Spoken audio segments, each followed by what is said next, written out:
你讀呢個社交媒體平台嘅名嘅時候，同正確讀音爭幾遠呢？其實呢一個平台嘅名咧，對於大部分亞洲人嚟講咧，都係幾難讀嘅。喺韓國有好多人會將佢讀成스레드。咁喺日文咧，亦都好相似嘅스레즈。喺中國內地咧，嗰個 R 音咧就會拿捏得準啲嘅，可能會讀成스레즈。台灣當然出晒名會讀脆，不過唔知道而家有冇改變。新加坡馬拉發音應該比較相似嘅，因為佢哋嘅3會讀成 tree， 所以咧我覺得佢哋會讀成 treads。最後喺香港咧，我哋好多時會將呢一個清音嘅 th 讀成一個 f， 所以咧會讀成 fret， 咁亦都係唔讀後面嘅 s 嘅 fret。咁其實正確嘅讀音係咩咧？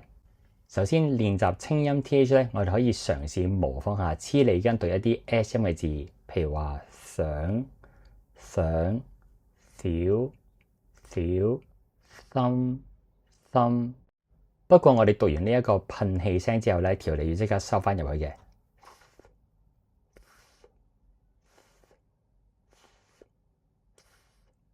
之後嗰個部分咧，我哋唔好呢個 d 音住，我哋淨係讀 re。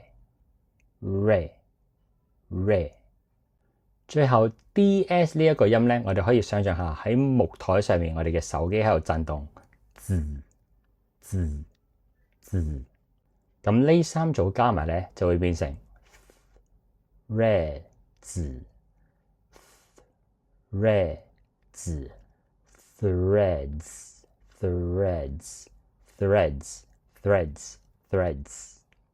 有個位要注意嘅 ，reh 呢個 re 呢個音咧，係要拉長少少讀 threads。如果你將佢縮短咧，佢會變成 threats， 佢就會變成威脅呢個字啦，所以係 threads。最後，如果我將你哋國家讀 threads 嘅發音講錯咗咧，喺呢一度致歉。不過你亦都可以分享下，其實你哋會點讀？學到新嘢記住幫手 comment、like 同埋 share。